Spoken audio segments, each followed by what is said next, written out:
business is really warfare, but it's the activity of life itself. You say, well, business means I need to open up a business. Okay, yeah, that's right. But real activity of life has to deal with all the essentials of life that we must provide for ourselves, our families, our future. I have something in my pocket that, gee, where is it? Oh, yeah. I have a gold coin.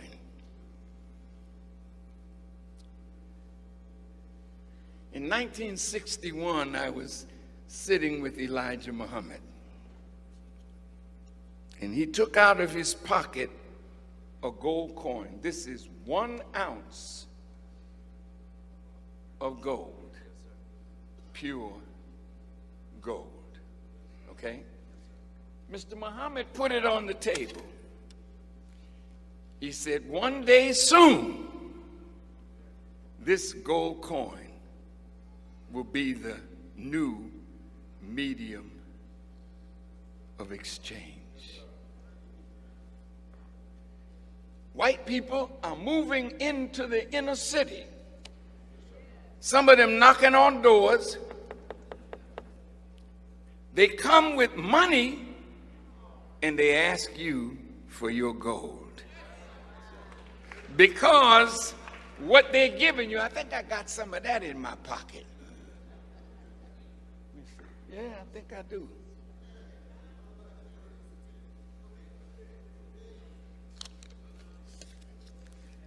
Now this is paper.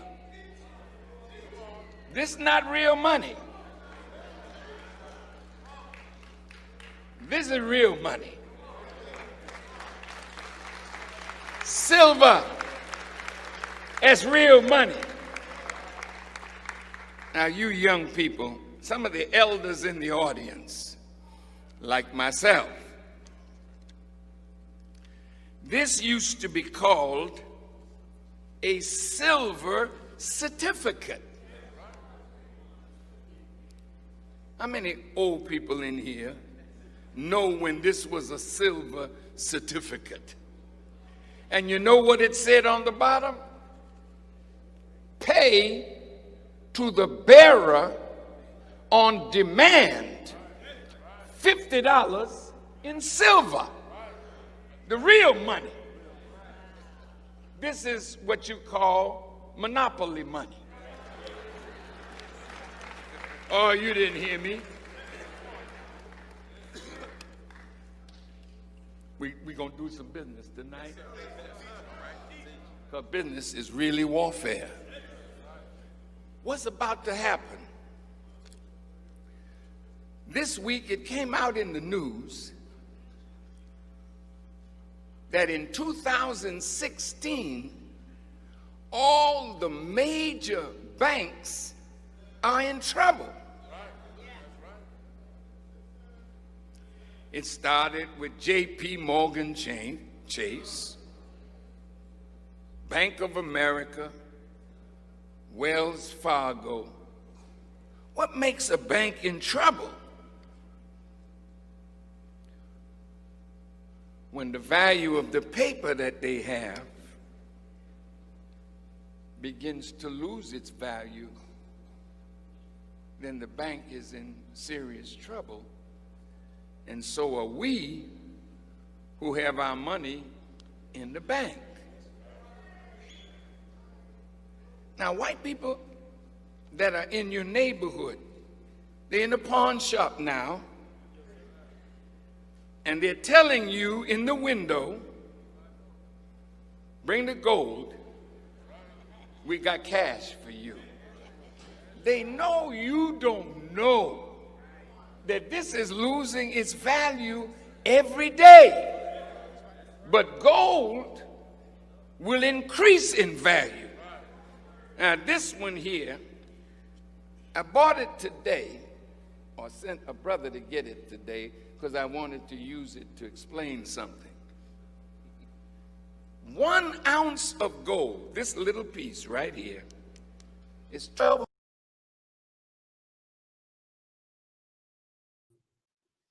All right. Assalamu alaikum, family.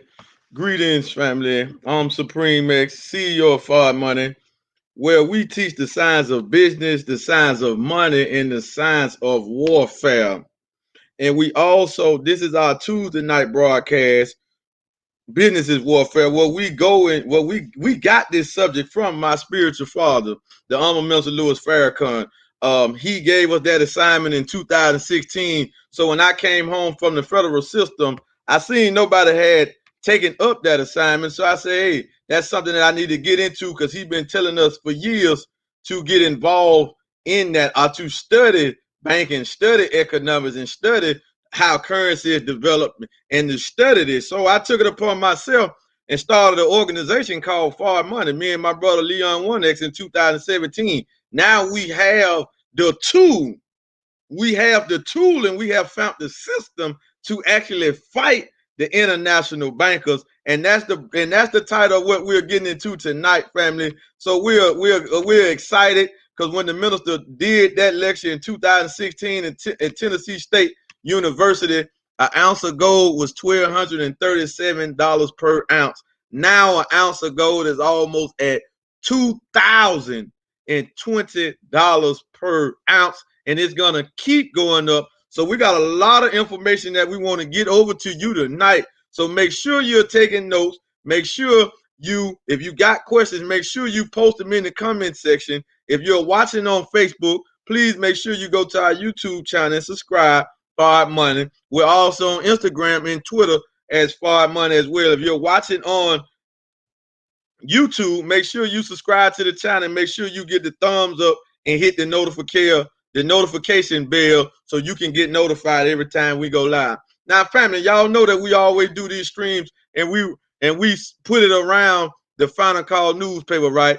Me promoting the digital Final Call is the main reason why I started this stream, and I wanted to do it because I wanted to highlight the the only international black newspaper that we have as black people. This is a media outlet, not function, not no outside advertisement, straight news, black writers, black publishers, black journalists, right? And it's all black owned by the Nation of Islam. It's not owned by Minister Farrakhan by himself. It's owned by the Nation of Islam. So here's the latest edition that we have that came out today, and it got Joe Biden on the cover. Biden's choice in election 2020, right? Because we know the election is about to go on, so it really doesn't matter if you vote for Satan or Lucifer. It really doesn't matter, family. This country has failed, so you going to vote. That's cool if you want to do that, family. But just know that whoever you vote for, whoever get in office, nothing is really going to change. So just long as you understand that, right? Long as you understand that, family.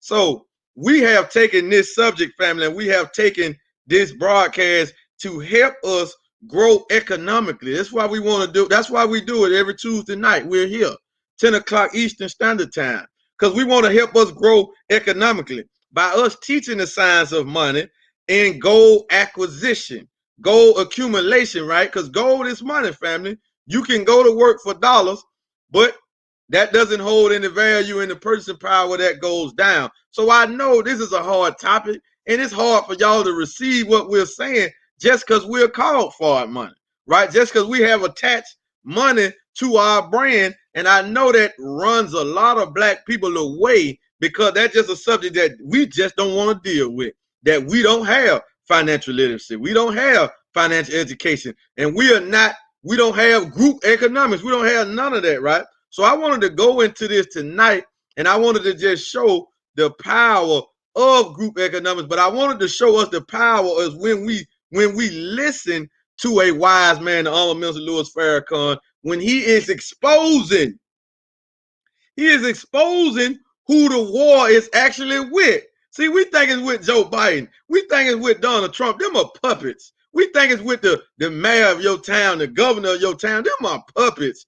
They don't have real control. It's a such thing as a shadow government and a shadow banking system, right? The shadow banking system is the international bankers who run the Federal Reserve, run the IMF, and run the World Bank, right? So we just took it upon ourselves to take this study. Why? Because we have found the system that is straight up directly kryptonite to that dollar debt system that got the whole world under in bondage, in debt, right? And we're going to get into more than that. So I just wanted to show, make sure you subscribe to the Final Call newspaper. If you want to subscribe, go to www.finalcalldigital.com and get your digital edition. It comes out once a week, every Tuesday. You can get the app. And we usually highlight something dealing with economics that comes out of the Final Call every day, because for some reason, a lot of people like to think that the Nation of Islam is it's just solely a religious movement. No, family. Yes, we are spiritual people, but we have attached revolution to our spirituality, right? We have attached revolution to our spirituality. So on that sense, we are really not a religion, right? We are really not. And when you get into the teachings of the Most Honorable Muhammad taught to us by the Honorable Minister Louis Farrakhan, we already know that religion only means something to connect you back to your nature. Re. It's a Greek word. The root of it is a Greek. It comes from the Greek, ancient Greek word, a Latin, family. So that's what we have to understand, that so I'm really not a religious person, right? Islam is my religion, but Islam is just my way of life. That's what it means to us, and it means to restore us, to put us back on our nature. So, you know, you can go ahead and get it. You got the minister granddaughters who just graduated from Cuba, the medical school in Cuba, right? They was over there about 6-7 years. They just graduated, so you can go and read about that. These are the minister granddaughters, right? You can go and read that. It's two of them. They graduated. Now they are certified doctors that they got from the best medical field in the world. And Castro, a lot of y'all don't know about Fidel Castro. May Allah be pleased with him. The minister created a deal with him. I had closed the gap with him and had a bond with Castro. And Castro told the minister that we could send 1,000 of our babies, our children over there to get the medical knowledge, the medical degrees for free, as long as they was willing to come back and serve their people. Family, so it's deep. The minister did stuff for us that a lot of us don't even know. A lot of y'all don't know that if the minister was a what I want to say, if the minister was a fame seeking man, if he was an insecure man, if he didn't have security in his own identity and who he is and what he can do, Barack Obama would have never been the president. A lot of y'all don't even know that. So the minister took his pride, took his ego to give you a black president. And y'all still had the nerve to slander him and say, what has the Nation of Islam done for us, family? The Nation of Islam has done for black people what no other organization before the nation or after the nation since 1930 has been able to do. Nobody has been able to clean up the black men, black women like the Nation of Islam. I don't care what religious group you claim, what organization you claim. Nobody has did it like the Nation of Islam. And this is not bragging, this is not boasting, this is just a fact. So we just have to get that understanding and get the real truth and the facts about it, so we can, you know, think 5 times before we say something contrary against the Nation of Islam. Because truth be told, you only say stuff about the nation because you hear the enemy say stuff about it. You don't really know nothing about it. You don't know nothing about the nation. You don't know nothing about the Zionists. You don't know nothing about this warfare. You don't really know nothing about our 90-year history.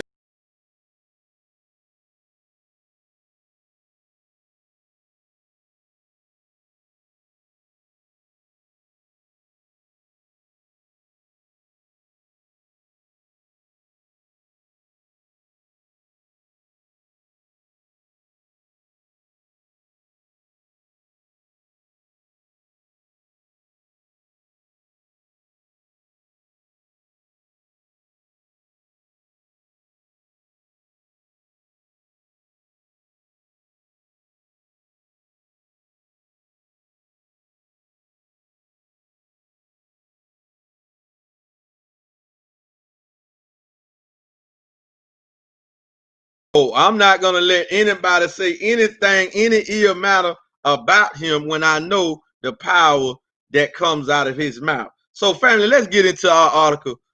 Let's get into our broadcast. Minister Farrakhan exposes the conspiracy of the international bankers. Now, before we get into this, let's watch a clip because a lot of us don't really know who this warfare that's keeping black people down, that's keeping the world in the condition that it is. We don't really know the condition that the world is in with all this poverty, with all this homelessness, with all this crime going on. We don't really know that the real perpetrators, the real conspirators that who are really doing this are the international bankers, right? They are the Zionists, the Israelis, right?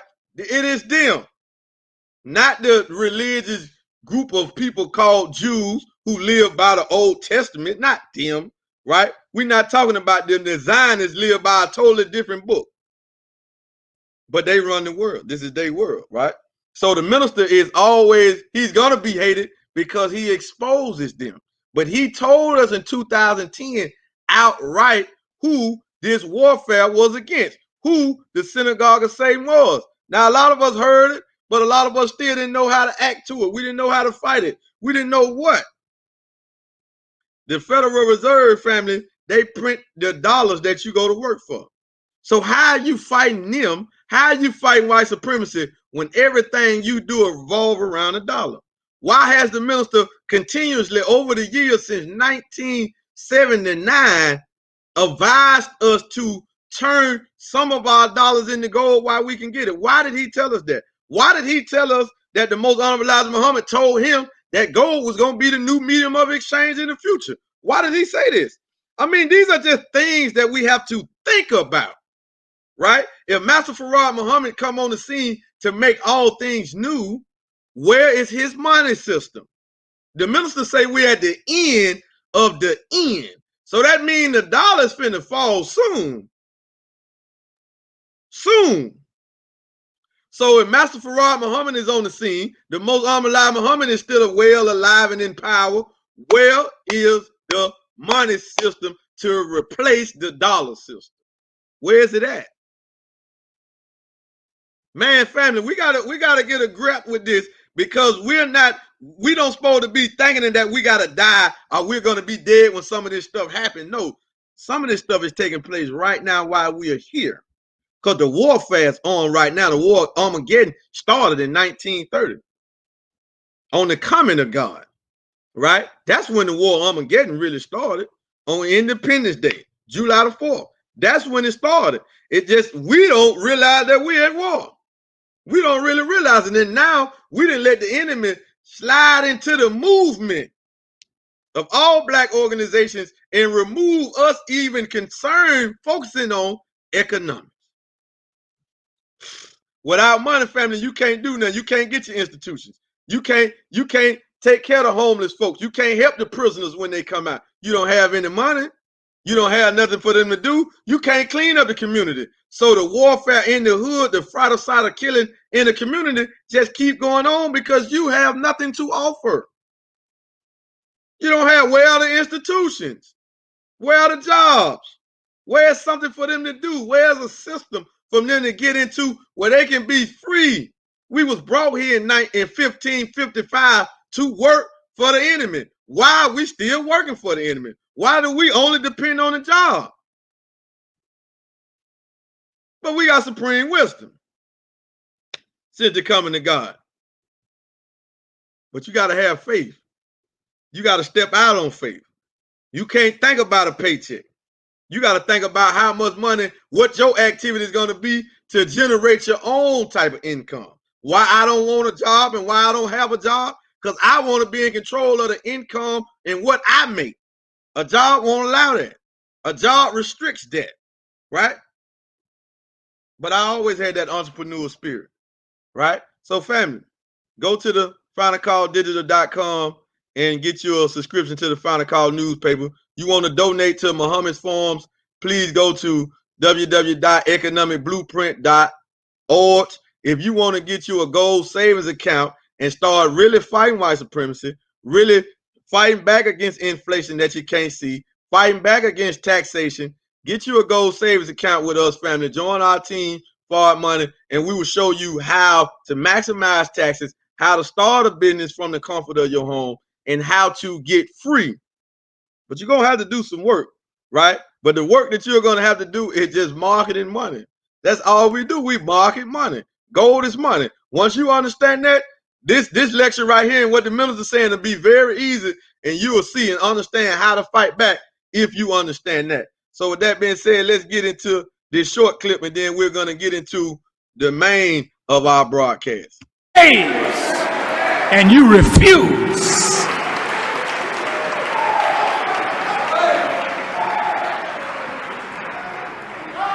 And as long as you will be a step and fetch it, as long as you will sell out for $1, they make dollars every day. Right next to the Holocaust Museum in Washington is where the Federal Reserve prints the money. The Federal Reserve is the synagogue of Satan. The Federal Reserve, the Rockefellers, the DuPonts, the House of Rothschild.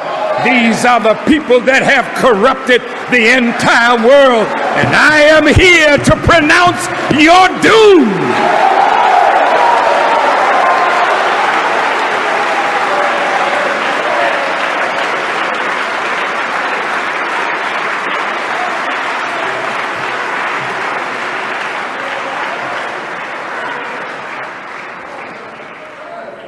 Now America's become a fascist country.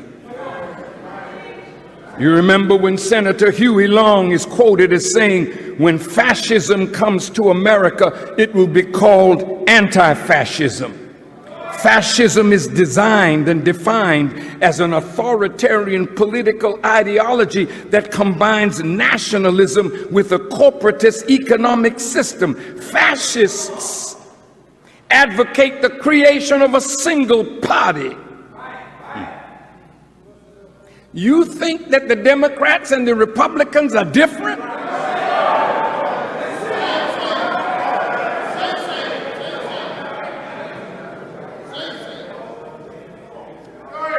Now, who controls the U.S. Congress? Do you think it's you? Can you really depend on the Senate and the House of Representatives to represent your interests? They're in bed with insurance companies. They're in bed with special interests. And they're in bed with Israel. Most of your senators, many of them, and congresspersons are honorary citizens, members of the Knesset.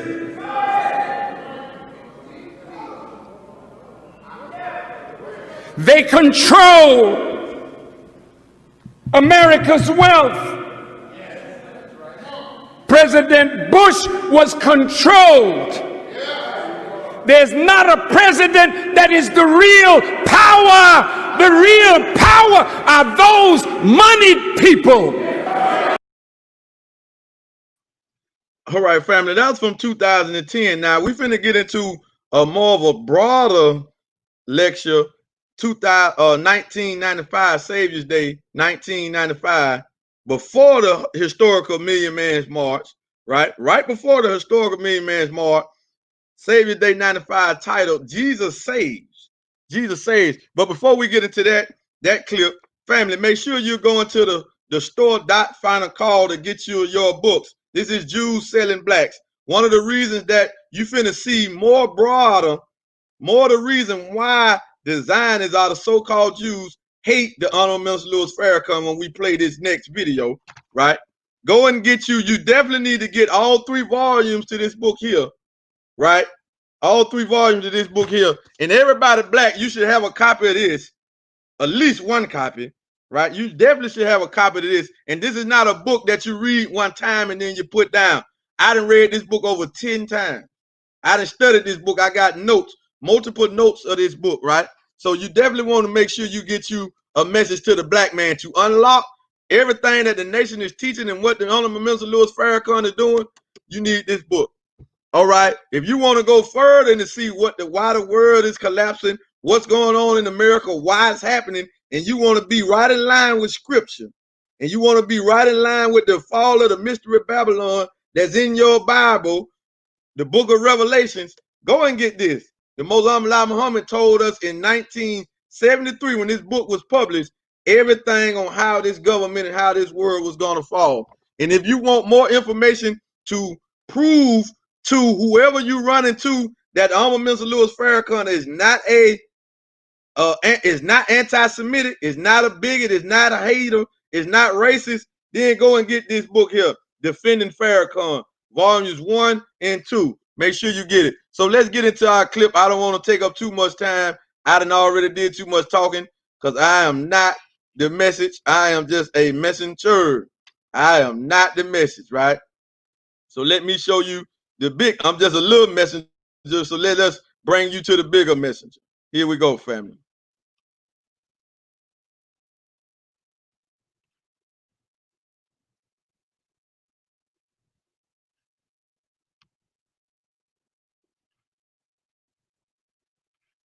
In Europe, Rothschild claimed to be Jewish. Not the nationality of a Jew, but Jew in terms of belief in God and a follower of divine revelation. But was Mr. Rothschild a moral man? Here's a man that had 5 sons. And he sent his 5 sons into 5 countries. 1 son went to England, 1 son to France, 1 to Austria, 1 to Italy, and another remained in Germany with the father. And from these sons and the money that these sons had, they worked and maneuvered and manipulated until they gained control of the central banks of England, France, Austria, Italy, and Germany.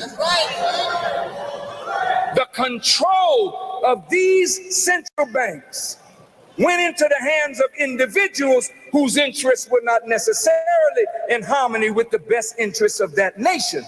These privately owned central banks became the printer of the money and the extenders of credit of that particular nation.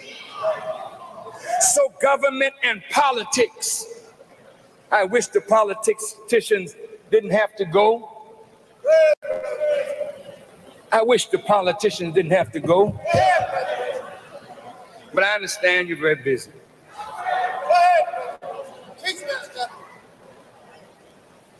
Government and politics in Europe was always controlled by the money interests.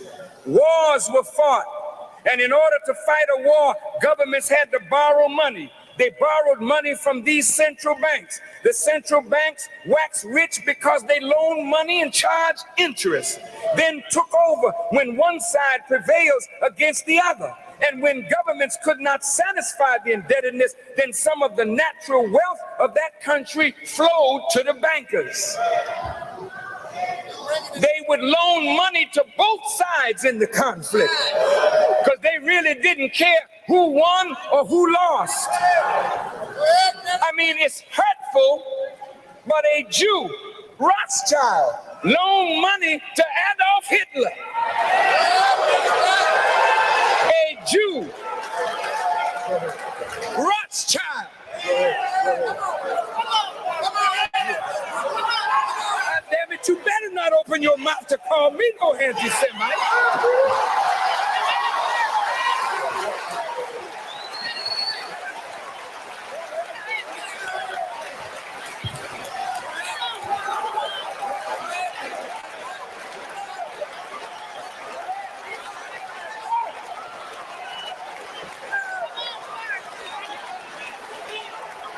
Rothschild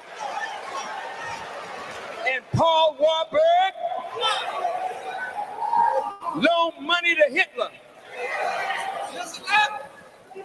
Hitler killed little Jews. Yes. while Rothschild and Warburg stayed in the finest hotels in Europe.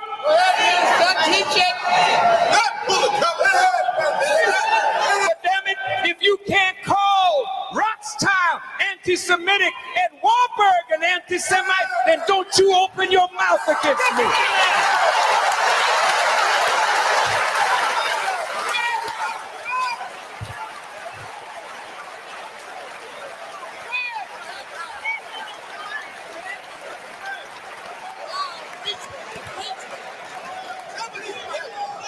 In a book titled None Dare Call It Conspiracy by Gary Allen and Larry Abraham on page 45, the question is asked, where do governments get the enormous amounts of money that they need? Most, of course, comes from taxation. But governments often spend more than they are willing to tax from their citizens, so governments are forced to borrow.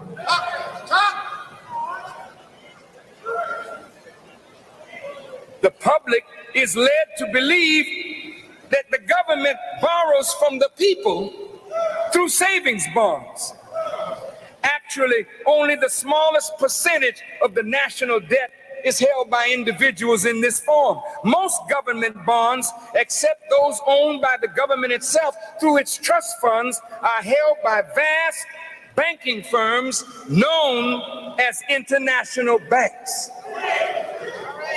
For centuries, there has been big money to be made by international bankers in financing governments and kings. Such operators, however, are faced with certain thorny problems. We know that smaller banks operate to protect themselves by taking collateral. But what kind of collateral can you get from a government or a king? The process through which one collects a debt from a government or a monarch is not a subject taught in the business schools of the universities. And most of us, never having been in the business of financing kings or governments, have not given the problem much thought. But there's a king financing business. And to those who can ensure collection, it is a lucrative business. An economics professor named Stuart Crane notes that there are two means used to loan governments money to governments and kings, and two means of collecting on that money. Whenever a business firm borrows big money, the creditor obtains an influence in management to protect its investment. Like a business, no government can borrow big money unless that government is willing to surrender to the creditor some of its sovereignty.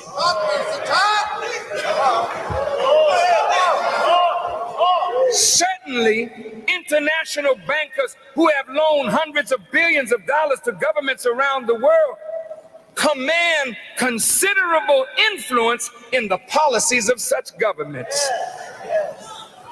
But the ultimate advantage, listen to this, that the creditor has over a king or a president is that if the ruler gets out of line, the banker can finance his enemy or his rival. Therefore, if you want to stay in the lucrative financing business of kings and governments, it is wise to have an enemy or a rival waiting in the wings to unseat every king or every president to whom you lend money. If the king doesn't have an enemy, you gotta be able to create one. Now I'm going to show you why America is is in so much debt.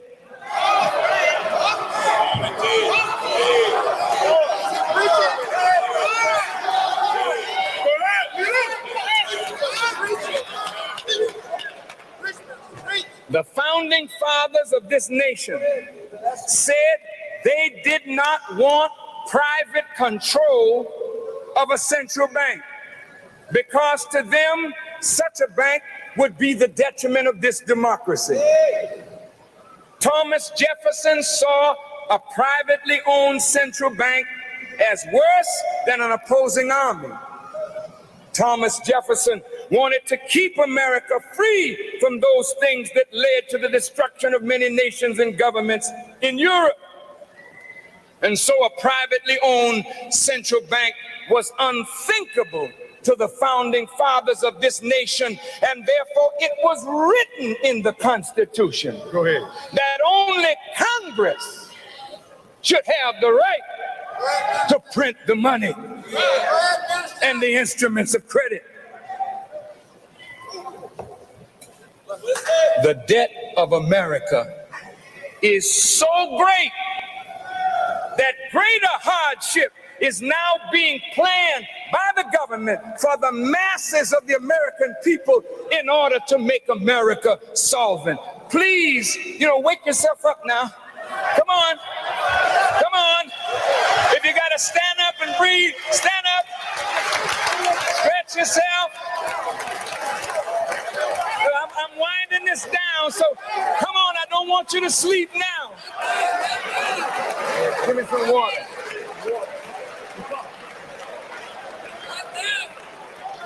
Are you all right? Yes, sir. Okay, sit down. You refreshed? Good, I am too. Let's get rolling. The great sweep in the November elections that brought the Republicans into the control of the Senate and the House of Representatives and the majority of the governor's mansion of this nation sent a message to the government that the American people are greatly disturbed over the course of this nation, and they all are seeking change. The majority of the American people may not know what change they want, but they definitely desire change for the better. The Republican Party has come up with a theme. They call it a contract with America. This contract or agreement is to reform the government in such a way where great amounts of money can be saved. Spending is to be brought in line. Taxes are to be reduced.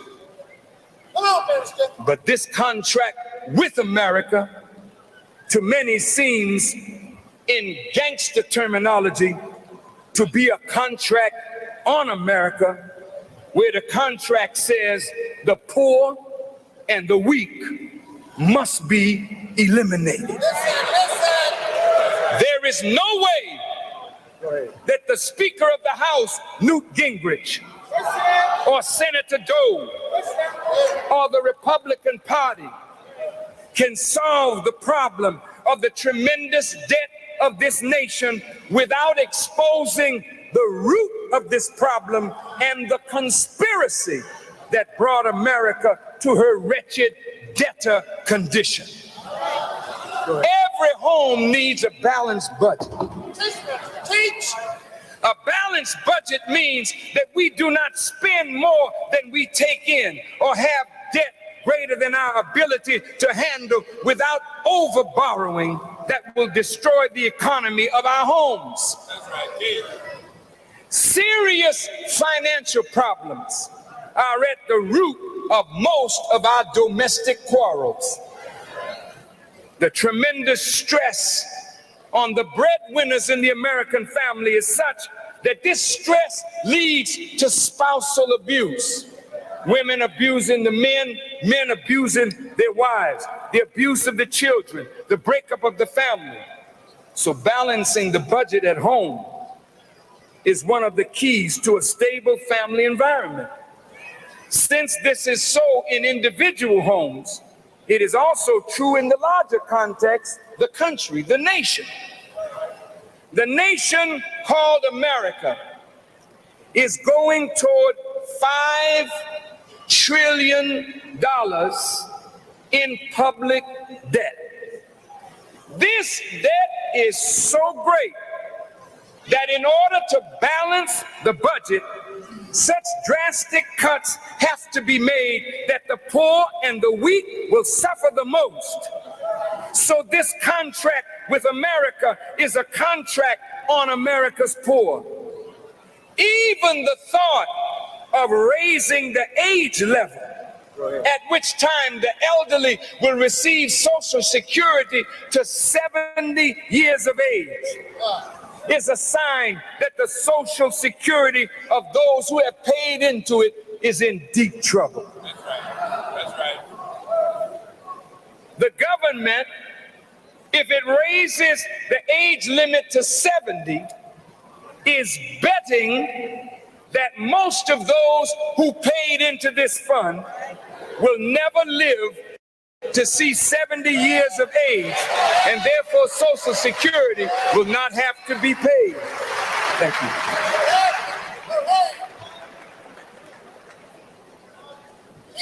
This is a disgrace. But what is the root of the problem? How did America get into this condition? You know, the president just sent a budget up to Congress of $1.6 trillion. Yet, in 1991, the last year that we have knowledge of what America took in taxes, America took in a little over $1 trillion in taxes. Which means that if the budget this year or next year is going to be $1.6 trillion, then where will the $600 billion come from to satisfy the budget? At this rate, if America cuts taxes and yet is increasing its budget, by the time Clinton leaves office, if he only has one term, the country will be $6 trillion in debt.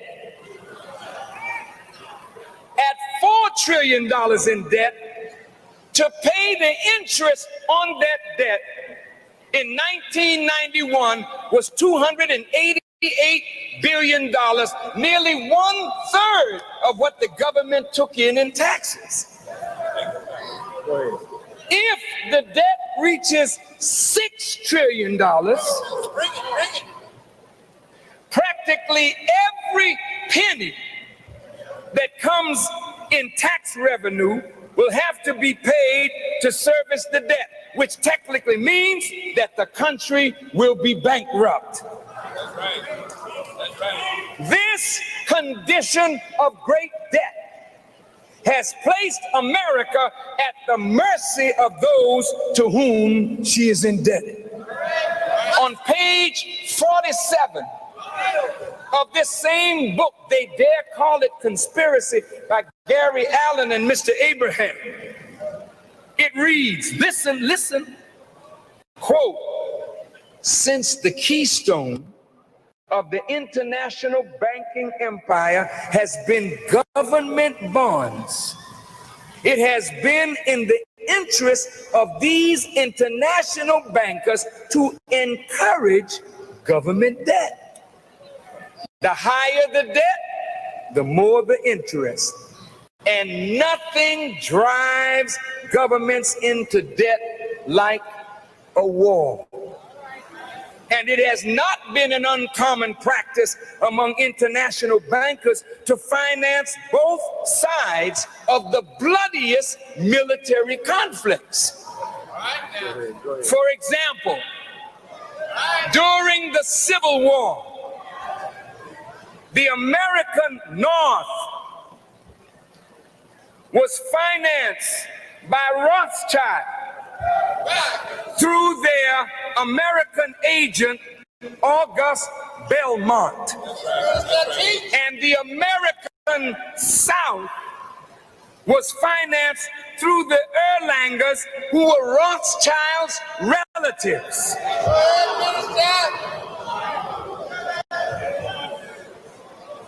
But while wars and revolutions have been used by international bankers in gaining or increasing control over governments, the key to such control has always been control of money.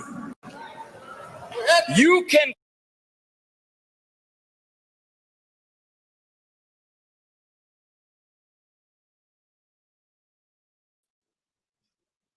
All right, family. So I know that's powerful impact. So family, you want to go and listen to that full lecture, please go to YouTube, or you can go to Final Call or the store.finalcall.com and get that DVD. That is Savior's Day 1995, Jesus Saved. Savior's Day 1995, Jesus Saved. However, y'all heard the minister saying that the country will be $5 trillion in debt. That was 25 years ago. Now the country is almost $27 trillion in debt. I'm trying to let that sink in. 27 trillion. So the country debt has went up 22 trillion since the minister made that lecture. So that's almost $1 trillion in debt per year. So we want to ask you the question, family, while we're putting this on your brain, how are you going to get free? How are we fighting white supremacy when we are using their number one tool, their number one instrument to keep us in poverty, to keep them in rulership is the dollars and taxes, and also credit. You have to be wise when you're using credit. If you're a fool with credit, you're only propping up the debt. Well, credit prop up the debt anyway. But if you're going to use it, at least go and get you some assets. But credit is the number one tool how the Rothschild took control of the monetary system and set up these banking systems with credit. In the Holy Quran, it's called usury. In the Holy Quran, it is called usury. It's just another name for credit, right? Now, everything the minister was saying, majority of it, you can get it in this book. So make sure you go get this book. It's $20. This is an investment that you need to start teaching your children. However, we found a news clipping that came out today from two Caucasian looking men, right? I know one of them is a Caucasian. The other one, I'm not quite sure. He might be a little Hispanic or something, right? However, on RT America, they was talking about what the Fed is doing. This was released today. That's 1995. Now let's see, has the minister been telling us what was going to happen if he foretold this, if he was preparing us to get prepared for the collapse of the dollar, which is ultimately the collapse of the United States government. When the dollar falls, as the Mosam Lai Muhammad said it in the Fall of America, and many other lectures that he wrote and spoke, when the dollar falls, he said the dollar is the number one fall of America. When the dollar falls, the government coming right behind it. So family, listen to this next clip. Listen at these two men right here that is not out of our community. They not black. They not in the nation, right? I don't know if they like Farrakhan, they dislike him. I don't know. But what they're talking about on this broadcast that was just released today is bearing witness to everything that the minister told us about the international bankers, family. So let's get into that clip as we get ready to conclude this broadcast.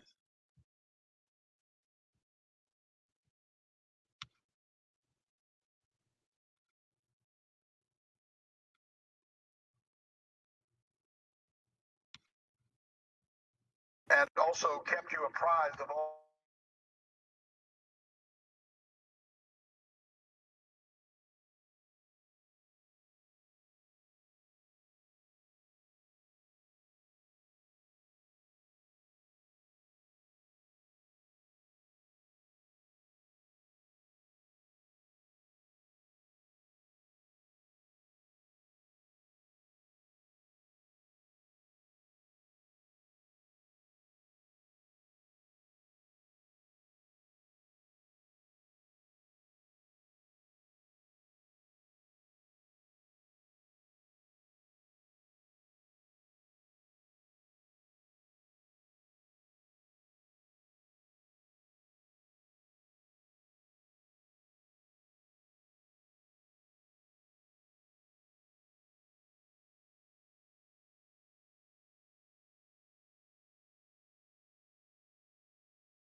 of our coverage here, but we here on this newscast have reported on and also kept you apprised of all the unprecedented moves by the U.S. Federal Reserve during the economic crisis that was caused by the COVID pandemic, frankly, even before that, right?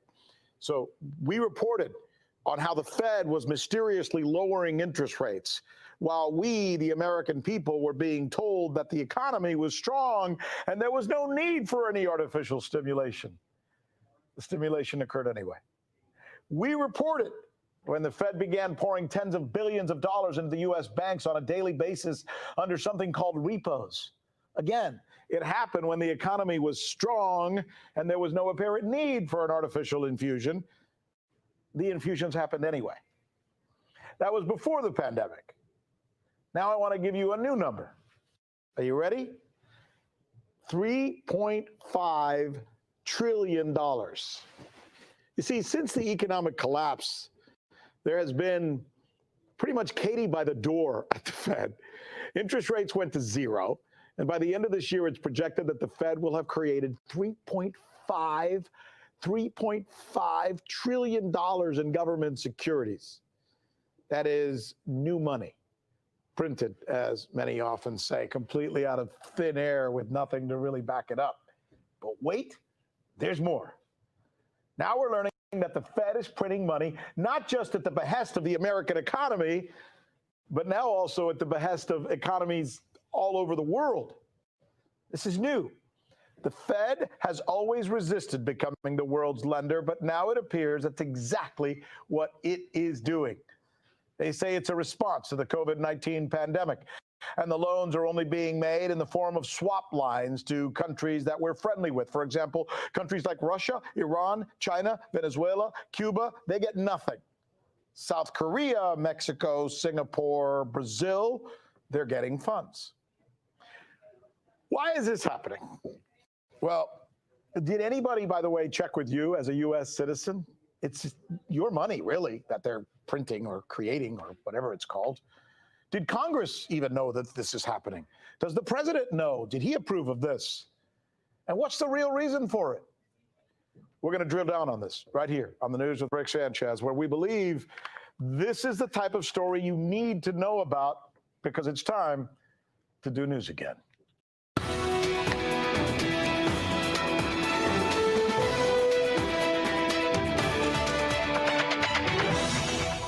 And here is our list of the questions we think you'll be asking tomorrow after watching this newscast today.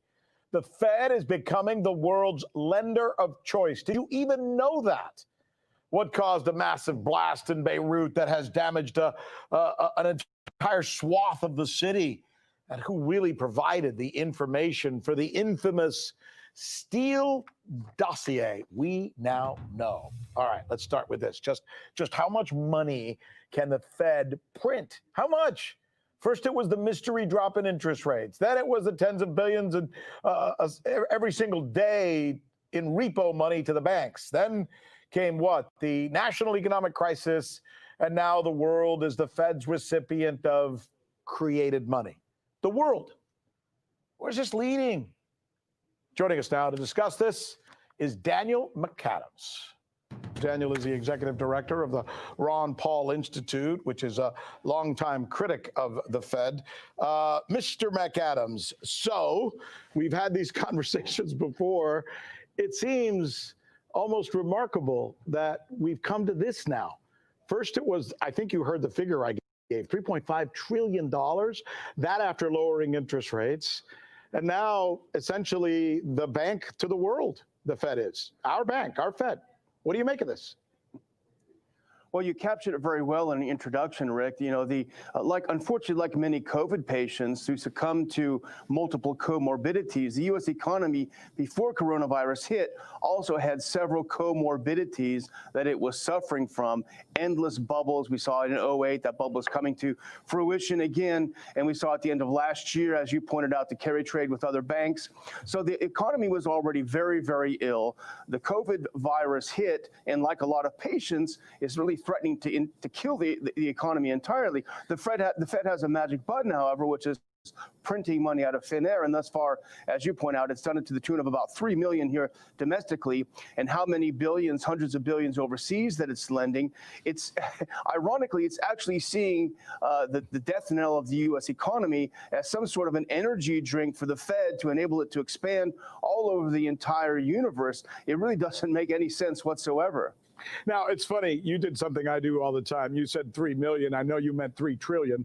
3 trillion, look, sorry, yes. Yeah, no, I get it. And I think most people Trillion, do too. million, it's, you know. It gets to the point where the numbers don't even matter anymore, but we do. And look, I'm not an expert on this. I'm not an economist, but I do wonder how much is too much. Where does it end? 3.5 trillion here, another trillion there now to all these countries all over the planet. Where does it end, Daniel? Well, where it ends is de-dollarization, and the so-called experts refuse to entertain the possibility of de-dollarization, where the evidence is all around. I'm not an expert either, Rick. It doesn't take weatherman to see which way the wind blows. We see Russia and China in June. They signed a deal that they would do joint trade, not in dollars, but in their mutual currencies.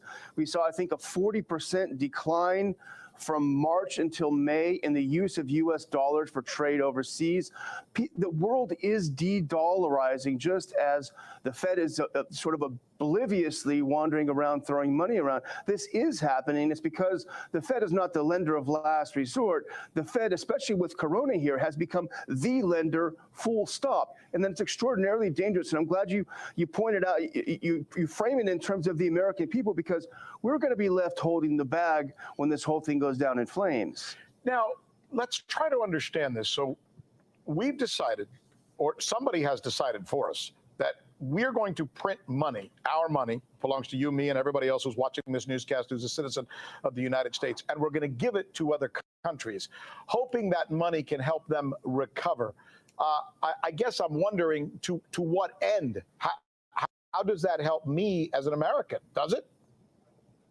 I think it's hoping to keep the Fed relevant and to keep the elites relevant. And you point out perfectly the politicization of the Fed's activity overseas. Of course, there are no loans, not only to Iran and to Venezuela, but even countries like Turkey, for whatever faults it may have. It's a NATO ally. The Fed is a highly politicized. It uses its ability to lend money overseas like the State Department used to use its ability to give foreign aid overseas. But where the State Department throws a few thousand, a few million overseas, as you point out, the Fed can add a T to it and give trillions overseas. And that gives it extraordinary foreign policy power. And that's what it's wielding right now. It seems troubling. So let me ask you the next question, the obvious one that I think a lot of people who are watching us talk right now are thinking at home. Did I give my say on this? Did Congress approve this? Did the president approve this? Did the Senate approve this? Or do these guys make these decisions at the Fed nilly-willy because they can? Well, did we give our consent to anything that's been happening over the past few months? From the mayors to the governors, the petty tyrants have all come up and ruled by decree, and our global financial elites, the Federal Reserve being the key among them, has also risen out of nowhere to control and command us. We're at sort of the de-democratization age where our voices literally don't mean anything. It doesn't matter who you elect; the elites remain in power. They'll do as they see fit with your lives, with your safety, with your health, and with your dollars that they'll take at will. And what they do, which is most cruel, Rick, as you know very well, is the inflation that's coming is the cruelest tax because it hits working class Americans the most. It hits them the hardest. It hits them.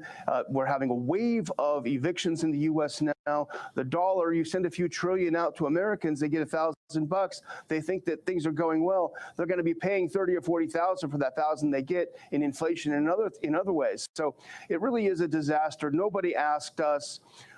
Things are coming to a head. It's a fascinating story. I mean, it really is. In the end, what the Fed does, which, by the way, they may have a perfectly good explanation for it, and it may be something that works for what their interests are.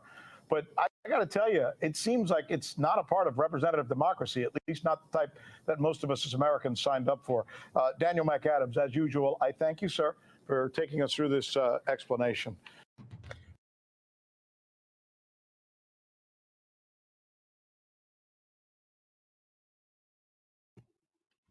Well, family, there you go. More evidence that the Honorable Minister Louis Farrakhan is a divinely warner who is specifically commissioned to teach black people and to save us. That's his narrow part of his mission. But the broader part is to save everybody who will listen, right? So that was just more evidence because some of the language that they was using, I know we don't understand it, what they're saying. How would they, if they're printing money and they're bailing out other economies, how is that going to affect you? How is we paying for that? Because the Federal Reserve is not a government institution. It is an independent institution that is a geopolitical part of America's ecosystem, and they control the print of the dollars. So every time they print dollars, the United States have to pay it back. We, the citizens, your taxes. What if you business owner, if you W-2, W-4, you're paying the most in taxes, right? That's what's keeping the country afloat. I'm not going to go into the debt clock of America, but you can just go to Google and type in United States National Debt Clock and look at the debt clock in real time. The country is almost $27 trillion in debt. National, the total debt is $80 trillion. They can never pay it back, but they're still taxing us. That's why we put together forward money. We can save you. We can save you. We have the solution to this problem. What is the solution? Well, you don't got to worry about it because it don't really matter about the economics outside of your house. The most important economic is the economics in your own household. What does your budget look like? What does your inflation look like? What does your tax look like? How much taxes are you giving to this system, to this beast, right?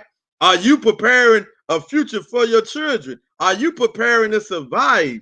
Not only do we have a way for you to look forward, but we have a way for you to survive right now. That's what forward money is all about. That's why we created these broadcasts, to give you this information so you can see it and not look at your brother. Because y'all looking at me, I'm just a messenger. I'm just bringing the message. This is nothing that I figured out on my own. I got this by being a student in the Nation of Islam under the Honorable Minister Louis Farrakhan and the Most Honorable Elijah Muhammad. They have been the two black men in America since 1930 standing up, teaching black people the best economic route that we could go, the best group economic program, the best individual economic program. The Most Honorable Elijah Muhammad made this quote popular, famous. The black man must do for self or suffer the consequences. So you have a lot of people saying do for self. You can go get a job and do for self. That ain't what he's talking about. That's on the narrow sense, right? But when you're talking about doing for self, you're talking about coming up with institutions, coming up with businesses where you can pull more of your people in, where you can employ more of your people if it's that type of business, where you can provide more services, more resources for your people. That's doing for self on a broader sense. I can go get a job, I'm doing for self. He said the black man must do for self or suffer the consequences. That's us coming together as a collective whole, doing for self. That's us shopping with one another, supporting one another. That's us getting involved in institutions, making investments, looking for systems, looking for new systems that we didn't have to create, didn't have to make, but will allow us to get in, and they don't look at our skin color. And we got equal opportunity just like everybody else in the system. That's what we're bringing you in forward money. And our product is so unique. Our product is so crucial to where the world is going, digital, in gold. Our product is unique to that, right? We have the only product on the planet that is called cash gold. We are the only system on the planet that get paid in real money. We just got paid in real money and gold yesterday. We just got paid in real money and gold yesterday. I was checking out my gold portfolio in my free storage office that's a private account, that's offshore. And I had calculated up, I got about almost, if I put me and my wife account together, our gold reserves that we have made from commissions, not us paying for it, almost about $5,000 and going up. Why? Because gold is going up. Y'all didn't hit that. I know y'all say, brother, ain't a lot. That's a lot when you ain't pay for it. And that's savings. It's just sitting there and it's steadily going up. Every day we look at it, it's go up. It's more. And we getting paid in the gold. And we're constantly feeding it. And then every time we get it, we get gold out ourselves, but we really don't have to. The gold comes from commissions. We take the cash that it comes with it, and then we pay rent. We pay for bills. We pay phone bills. This is what we do with the cash. We use cash as a medium of exchange. That's what it is. We use the gold for saving and reinvesting. This is the only gold product on the planet that you can reinvest it multiple times, multiple ways. This is the only way on the planet where you can spend this gold. You can get paid in it. Because everybody does what? The famous quote, the quote that we're going to make famous. Really my wife. Because she really came up with this. Everybody go to work for money, but you're getting paid currency. Except in this opportunity that we're presenting to you. So if you want to know more about this opportunity, family, go to forwardmoney.com or whoever led you to this stream. Get with that person. They might already be involved in this opportunity. But that's what forward money is all about. And why do we call it forward money? Y'all see this man behind me? That's Master Fard Muhammad. He came all the way from the holy city of Mecca in 1930 to free us. In 1931, he met the most honorable Elijah Muhammad.